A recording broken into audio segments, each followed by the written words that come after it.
ಈ ತರ ಪನ್ನೀರ್ ಪರೋಟ ಮಾಡಿದ್ರೆ ಮಾಡೋ ಪ್ರತಿ ಪರೋಟಾನು ಬಲೂನ್ ತರ ಉಬ್ಬಿ ಬರುತ್ತೆ.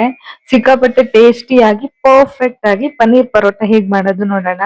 ಮೊದಲಿಗೆ ಗೋಧಿ ಹಿಟ್ಟನ್ನ ತಗೊಂಡಿದೀನಿ. ಅದಕ್ಕೆ ಒಂದ್ ಸ್ವಲ್ಪ ಉಪ್ಪು ಹಾಗೆ ಕುಕಿಂಗ್ ಆಯಿಲ್ ನ ಸೇರಿಸಿ ಚೆನ್ನಾಗಿ ಡ್ರೈ ಮಿಕ್ಸ್ ಮಾಡ್ಕೊಂಡು ಸ್ವಲ್ಪನೇ ನೀರ್ ಹಾಕೊಂಡು ಚಪಾತಿ ಹಿಟ್ಟಿಗಿಂತ ಸ್ವಲ್ಪ ಮೆದುವಾಗಿನೇ ಕಲಿಸ್ಕೊಂಡು ಒಂದ್ ಅರ್ಧ ಗಂಟೆನಾದ್ರೂ ಮುಚ್ಚಿಡಿ. ಅದು ಚೆನ್ನಾಗಿ ನೆನೆದ್ರೆ ಪರೋಟ ಕೂಡ ಚೆನ್ನಾಗ್ ಬರುತ್ತೆ.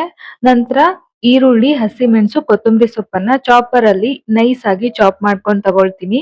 ಚಾಪರ್ ಇಲ್ಲ ಅಂದ್ರೆ ಸಣ್ಣದಾಗಿ ಕಟ್ ಮಾಡ್ಕೊಳ್ಳಿ.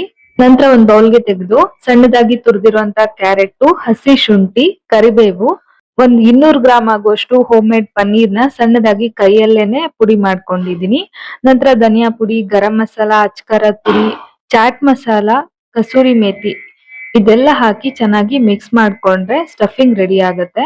ಇದೇ ತರ ಮಾಡ್ಕೊಳ್ಳಿ, ಯಾವ್ದನ್ನು ಸ್ಕಿಪ್ ಮಾಡ್ಬೇಡಿ. ಸಿಕ್ಕಾಪಟ್ಟೆ ಚೆನ್ನಾಗ್ ಬರುತ್ತೆ ಪರೋಟ ಮಾತ್ರ. ನಂತರ ಹಿಟ್ಟನ್ನ ತಗೊಂಡು ಸುತ್ತ ಮಾತ್ರ ಲಟ್ಟಿಸ್ಬೇಕು ತೆಳುವಾಗಿ, ಮಧ್ಯ ದಪ್ಪ ಹಾಗೆ ಇರ್ಬೇಕು. ಆತರ ಮಾಡಿದ್ರೆ ಎರಡೂ ಕಡೆನೂ ಈವನ್ ಆಗಿ ಹಿಟ್ಟು ಸ್ಪ್ರೆಡ್ ಆಗಿರುತ್ತೆ. ಇಲ್ಲಾಂದ್ರೆ ಒಂದ್ ಕಡೆ ದಪ್ಪ ಒಂದ್ ಕಡೆ ಅಂಟ್ಕೊಂಡು ಆ ಸ್ಟಫಿಂಗ್ ಎಲ್ಲ ಆಚೆ ಬಂದು ಕಿತ್ತೋಗ್ಬಿಡುತ್ತೆ. ಎಷ್ಟು ತೆಳುಗ್ ಬೇಕಾದ್ರೂ ಲಟ್ಟಿಸ್ಕೋಬಹುದು. ತುಪ್ಪ ಅಥವಾ ಎಣ್ಣೆನ ಸವರಿ ಎರಡು ಕಡೆನಲ್ಲೂ ಚೆನ್ನಾಗಿ ಬೇಯಿಸಿದ್ರೆ ಪನ್ನೀರ್ ಪರೋಟ ರೆಡಿ ಆಗುತ್ತೆ.